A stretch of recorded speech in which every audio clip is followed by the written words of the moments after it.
Start with the best name of Almighty Allah, who is the most merciful and kindness to everyone।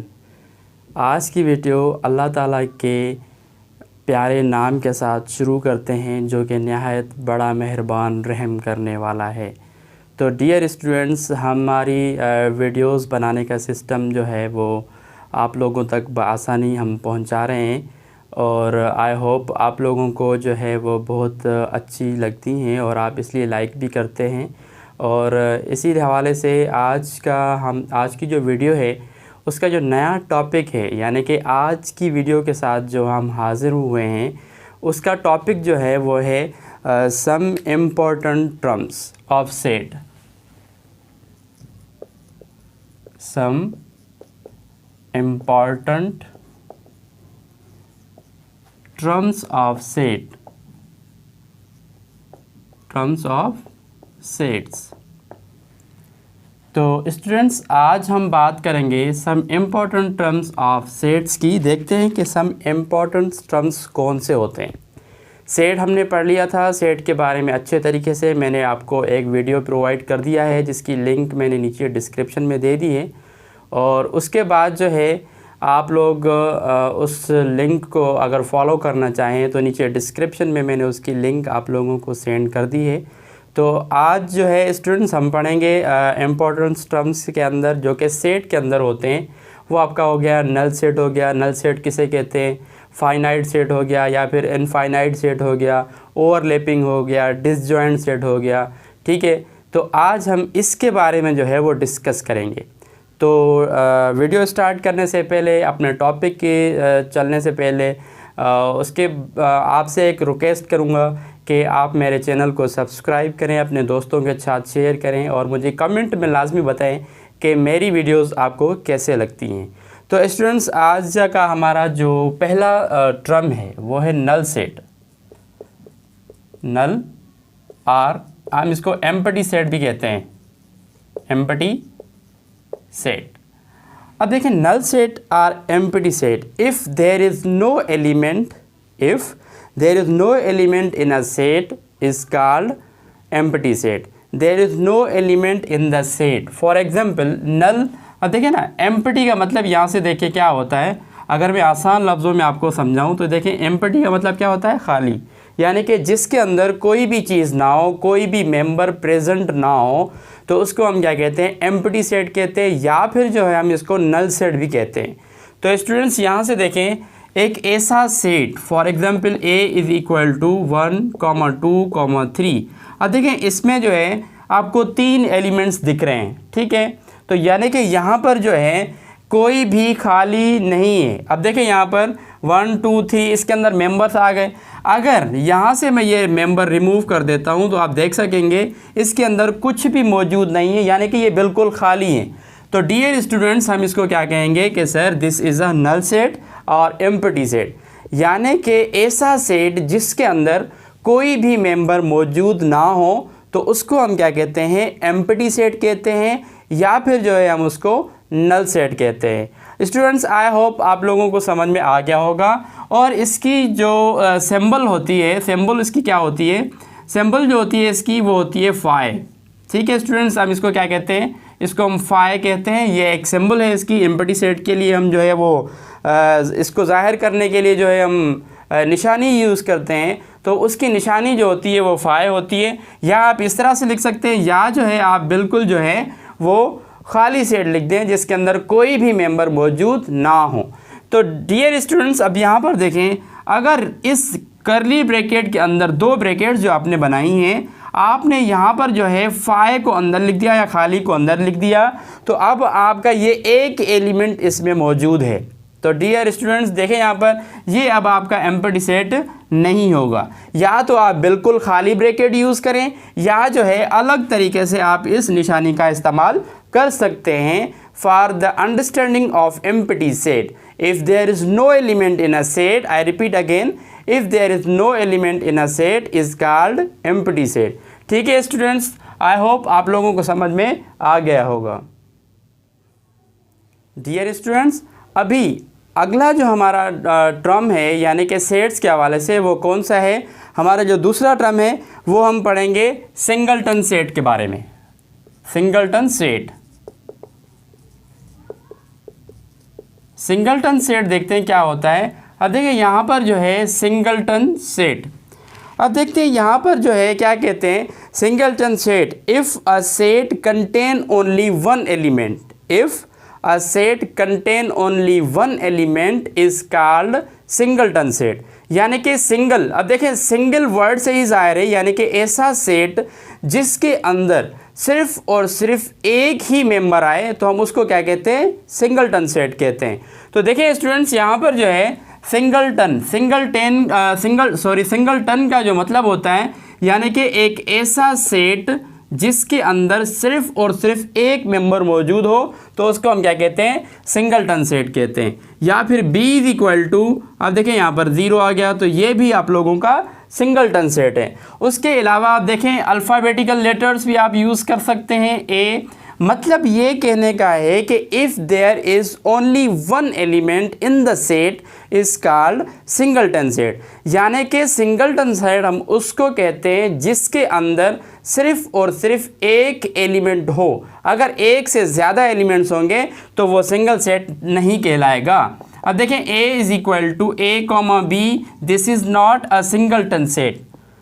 क्यों students, क्योंकि यहाँ पर जो है दो चीज़ें मौजूद हैं, दो एलिमेंट्स, दो ऑब्जेक्ट्स मौजूद हैं, इसलिए ये सिंगल नहीं, अब ये डबल है।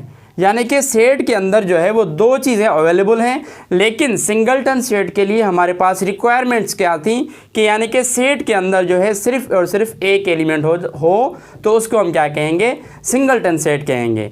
स्टूडेंट्स इसी हवाले से अगर आपको कोई क्वेश्चन हो तो आप जो है कमेंट बॉक्स में मुझे मैसेज कर सकते हैं, इंशाल्लाह मैं आप लोगों की बेहतर रहनुमाई करूँगा।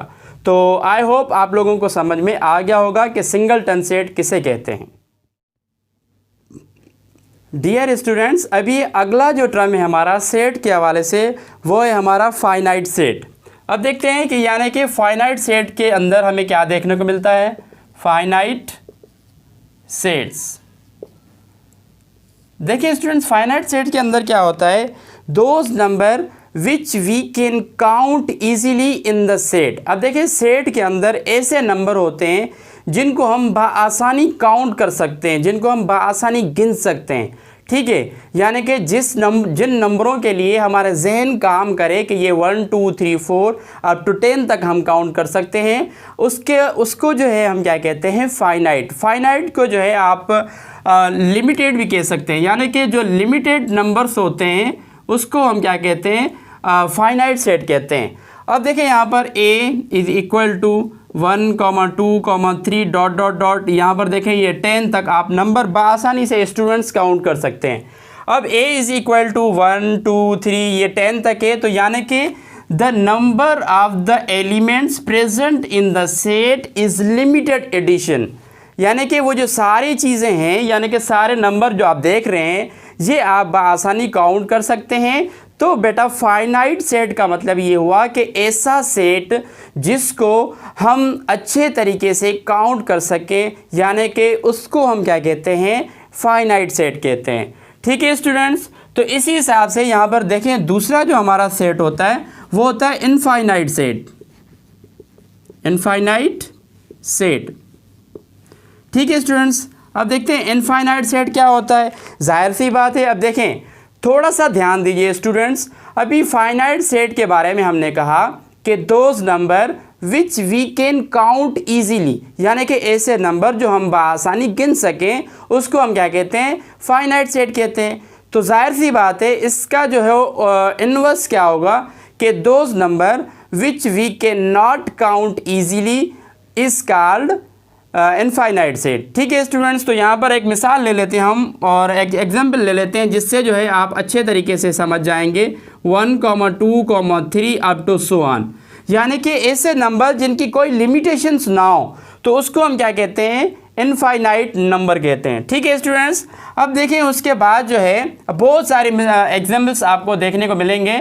यहाँ पर जो है 1, 2, 3, 4 अप टू सो ऑन। ठीक है स्टूडेंट्स, तो देखें यहाँ पर जो है कोई इसकी लिमिट नहीं है, यानी कि इनको आसानी से काउंट नहीं कर सकते कि ये नंबर का ख़त्म कहाँ पर है, ठीक है, इन नंबरों का एंड कहाँ पर है। तो इसी हवाले से जिन नंबरों का हमें नहीं पता कि उसका एंड कहाँ है, यानी कि उसकी ख़त्म होने वाली हद कहाँ है, तो यानी कि ऐसे नंबर्स को बेटा आप क्या कहते हैं, इनफाइनाइट नंबर्स कहते हैं या इनफाइनाइट सेट कहते हैं, ठीक है स्टूडेंट्स।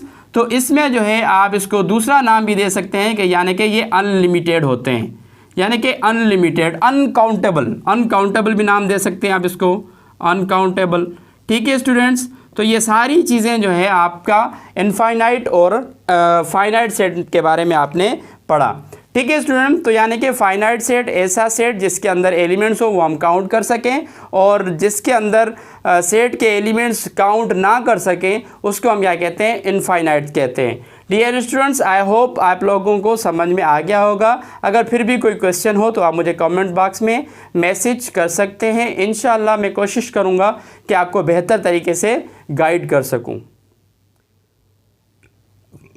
डियर स्टूडेंट्स, अभी आप लोगों ने फाइनाइट और इनफाइनाइट के बारे में पढ़ा कि फाइनाइट सेट क्या होता है, इनफाइनाइट सेट क्या होता है। अभी जो हमारा अगला टर्म है सेट्स के हवाले से वो है students equal sets, equal sets, equal set. अब देखते हैं इक्वल सेट्स क्या होते हैं। इक्वल सेट्स जो हमारे होते हैं, two sets are said to be equal set, two sets are said to be equal set if and only if they contain same number of elements, ठीक है students, same number of elements. अब देखिए यहाँ पर हम एक मिसाल ले लेते हैं। फॉर एग्जांपल इक्वल सेट किसे कहते हैं, यानी कि a is equal to 1, 2, 3 and b is equal to 3, 2, 1। For example ये हम एक एग्जाम्पल कर रहे हैं जिससे जो है आपका इक्वल सेट जो है वो क्लियर हो जाएगा। अब देखिए यहाँ पर same number of the elements, अब देखिए इसमें 1, 2, 3 है, यानी कि इसके अंदर 3 जो है वो एलिमेंट्स प्रेजेंट हैं, इसके अंदर भी 3 एलिमेंट्स प्रेजेंट हैं। और इक्वल सेट के बेटा दूसरा तरीका ये होता है कि 1, 2, 3 जो है यहाँ पर 3, 2, 1 है, यहाँ पर जो है वो थोड़ा सीक्वेंस है, यहाँ सीक्वेंस नहीं है, यानी कि डिसेंडिंग और नॉन डिसेंडिंग का फ़र्क होता है, ठीक है बेटा। तो यहाँ पर जो है अब देखें यहाँ पर 1, 2, 3, ये 3, 2, 1, तो इसी तरह से ये असेंडिंग और ये डिसेंडिंग ऑर्डर में है, लेकिन देखें दोनों में आपको नंबर सेम देखने को मिलेंगे। तो अगर दोनों में क्वांटिटी भी सेम है, एलिमेंट्स भी सेम है, तो उसको आप क्या कहेंगे, इक्वल सेट। यानी कि इक्वल सेट की जो निशानी होती है वो ये होती है, a is equal to b, यानी कि ये जो होता है इक्वल सेट आपके इस तरह से होते हैं। अगर a इज़ इक्वल टू 1, 2, 3 होगा और b इज़ इक्वल टू क्या होगा, a, b, c होगा, तो स्टूडेंट्स ये आपका इक्वल सेट नहीं है। क्यों इक्वल सेट नहीं है? क्योंकि आप देखें इसमें नंबर क्वांटिटी ऑफ नंबर्स, अब देखें क्वांटिटी ऑफ मेंबर इसमें भी 3 है, इसमें भी 3 है, ठीक है स्टूडेंट्स। अब देखें जो नंबर्स हैं ये 1, 2, 3 है, यहाँ a, b, c है, तो इसलिए हम इनको क्या कहेंगे, यानी कि एलिमेंट्स जो है वो डिफरेंट हैं, क्वांटिटी सेम है, यानी कि तादाद सेम है, इनकी भी 3 तादाद है, इनकी भी 3 तादाद है, तादाद में सेम है, लेकिन इनकी जो शेप है वो डिफरेंट है, यानी कि यहाँ 1, 2, 3 है, यहाँ a, b, c है। तो that's why here we are saying that a is not equal to b, ठीक है स्टूडेंट्स। आई होप आप लोगों को इक्वल सेट समझ में आ गया होगा, यानी कि कोई भी दो ऐसे सेट जिनमें दोनों के एलिमेंट्स जो होंगे वो सेम होंगे, यानी कि उसके अंदर एलिमेंट्स भी सेम होंगे और क्वांटिटी भी उसके अंदर सेम होगी, तो उसको हम क्या कहते हैं स्टूडेंट्स, इक्वल सेट कहते हैं। आई होप आप लोगों को समझ में आ गया होगा। डियर स्टूडेंट्स, अभी अगला जो हमारा टर्म है वो है इक्विवेलेंट सेट। अभी हम स्टडी करेंगे इक्विवेलेंट सेट की। इक्विवेलेंट सेट, अब इक्विवेलेंट सेट के अंदर क्या होता है, अगर हमारे पास कोई भी दो सेट हैं, एक सेट है 1, 2, 3 का, और सेट B जो है वो बराबर है a, b, c के, ठीक है स्टूडेंट्स। तो इक्वल सेट में दोनों सेट्स के एलिमेंट बराबर हो रहे थे, यानी कि सेट ए के जो एलिमेंट्स थे वो सेट बी के एलिमेंट्स भी एक दूसरे के साथ बराबर थे, उनकी क्वांटिटी भी सेम थी और उसमें नंबर ऑफ एलिमेंट्स भी सेम थे। अब यहाँ पर जो है क्या है, इक्विवेलेंट सेट के अंदर ऐसा नहीं होता। इक्विवेलेंट सेट के अंदर क्वांटिटी तो सेम होती है, यहाँ पर देखें मैं लिख देता हूँ, क्वांटिटी यानी कि तादाद जो होती है वो सेम होती है, क्वांटिटी सेम। और एलिमेंट्स क्या होते हैं स्टूडेंट्स, इसके अंदर एलिमेंट्स जो होते हैं वो डिफरेंट होते हैं, एलिमेंट्स जो होते हैं इसके अंदर डिफरेंट होते हैं, यानी कि क्वांटिटी इसमें 3 है तो इसमें भी 3 होनी चाहिए, अगर इसमें 5 है तो इसमें भी 5 होनी चाहिए, लेकिन एलिमेंट्स जो है वो डिफरेंट होने चाहिए। फॉर एग्जाम्पल यहाँ पर जो है एक और एग्जाम्पल हम कर लेते हैं जिससे जो है आपका कॉन्सेप्ट क्लियर हो जाए। A is equal to A B C D E. अब उसके बाद यहाँ पर जो है दूसरा हम सेट ले लेते हैं vowel letters A E I O U. अब देखें स्टूडेंट्स, पहले हम क्वांटिटी को चेक करते हैं, यानी कि इसमें तादाद कितनी है दोनों सेट्स के अंदर, 1 2 3 4 5, इसमें 5 की क्वांटिटी है, 1 2 3 4 5, इसमें भी 5 की क्वांटिटी है, यानी कि पहली कंडीशन हमारी सेटिस्फाई हो गई। और दूसरी कंडीशन क्या होनी चाहिए, एलिमेंट्स शुड बी डिफरेंट। अब देखें यहाँ पर एलिमेंट्स जो है वो चेंज हैं, अब उसमें देखें ए बी सी डी ई आ गया, ए ई आई ओ यू आ गया। ठीक है स्टूडेंट्स, तो इस तरह से आप इनको क्या कहते हैं, इक्विवेलेंट सेट कहते हैं, जिसके अंदर क्वांटिटी सेम हो लेकिन एलिमेंट्स डिफरेंट हो, तो स्टूडेंट्स हम उसको क्या कहते हैं, इक्विवेलेंट सेट कहते हैं। आई होप आप लोगों को समझ में आ गया होगा। डियर स्टूडेंट्स, अभी आप लोगों ने इक्वल और इक्विवेलेंट सेट के बारे में पढ़ लिया। अभी हमारा जो अगला टर्म है वो है हमारा डिसजॉइंट सेट।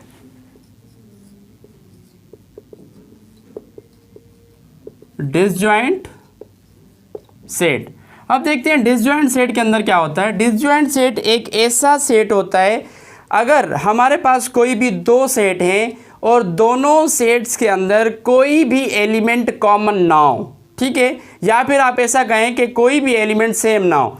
अभी ये देखते हैं, एक एग्जांपल करते हैं जिससे हमारा क्लियर हो जाएगा। एग्जांपल, अगर हमारे पास कोई a इज इक्वल टू 1, 2, 3 है और b इज इक्वल टू 4, 5, 6 है, तो स्टूडेंट्स यहाँ पर आप देख सकते हैं, यहाँ पर 1 2 3 है, यहाँ पर 4 5 6 है, तो कोई भी एलिमेंट कॉमन नहीं है। डिसजॉइंट यानी कि ये देखें डिसजॉइंट, इससे भी आप अंदाज़ा लगा सकते हैं कि डिसजॉइंट यानी कि अलग अलग वो मेंबर्स होने चाहिए।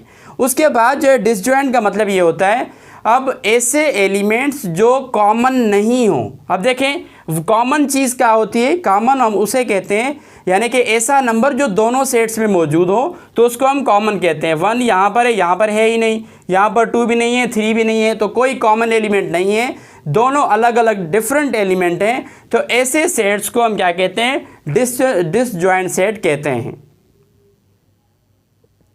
स्टूडेंट्स, अभी हमने डिसजॉइंट के ऊपर डिस्कस कर ली। अगला जो हमारा टर्म है वो है हमारा ओवरलैपिंग सेट। ओवरलैपिंग सेट, अब देखते हैं ओवरलैपिंग के अंदर कौन सी चीज़ें होती हैं। अब देखें, जैसे कि आपने डिसजॉइंट के अंदर पढ़ा कि इसमें कोई कॉमन एलिमेंट ना हो तो उसको हम डिसजॉइंट सेट कहते हैं, लेकिन ओवरलैपिंग सेट ये कहता है कि अगर आपके पास कोई 2 सेट हैं, इसमें कोई भी एक आपका कॉमन एलिमेंट है तो उसको आप क्या कहते हैं, ओवरलैप सेट कहते हैं। ठीक है स्टूडेंट्स, तो यहाँ पर देखें for example a is equal to, यहाँ पर ये एग्जांपल कर लेते हैं, a is equal to 1, 2, 3, 4, b is equal to 4, 5, 6, ठीक है स्टूडेंट्स, और 7।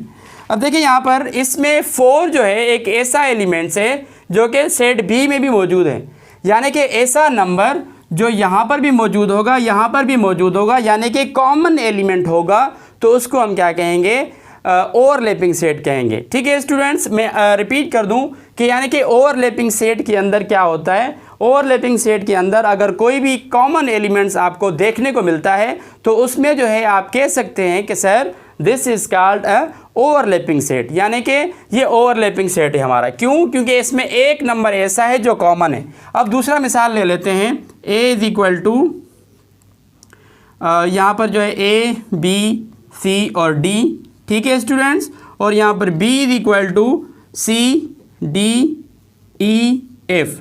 अब देख सकते हैं सी और डी ऐसे दो कॉमन एलिमेंट्स हैं जो दोनों सेट्स में मौजूद हैं। ऐसे नंबर जो दोनों सेट्स में मौजूद होंगे तो उसको हम क्या कहेंगे, ओवरलैपिंग सेट कहेंगे, यानी कि कॉमन एलिमेंट्स जब होंगे तो ओवरलैपिंग बन सकेंगे, अदरवाइज नहीं बन सकेंगे।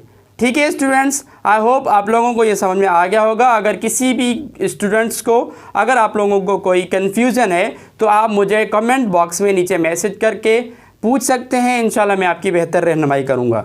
मैं आपसे गुजारिश करूँगा कि अगर आप लोगों ने अभी तक मेरा चैनल सब्सक्राइब नहीं किया तो आप सब्सक्राइब कर दें, और उसके बाद सब्सक्राइब करने से ये होगा कि मेरी हर नई आने वाली वीडियो आप तक बआसानी नोटिफिकेशन के ज़रिए पहुंच सकती है। यानी कि जब भी आप ऑनलाइन होंगे तो इंशाल्लाह नोटिफिकेशन के ज़रिए आप जो है मुझसे कनेक्ट हो सकते हैं। तो इसी हवाले से कमेंट भी करें, लाइक भी करें और अपनी राय ज़रूर दीजिएगा कि आपको हमारी मेहनत कैसे लग रही है। आई होप आप समझ चुके होंगे। इंशाल्लाह अगली वीडियो में मिलते हैं, तब तक अपना ख्याल रखिएगा। अल्लाह हाफ़िज़। पाकिस्तान जिंदाबाद।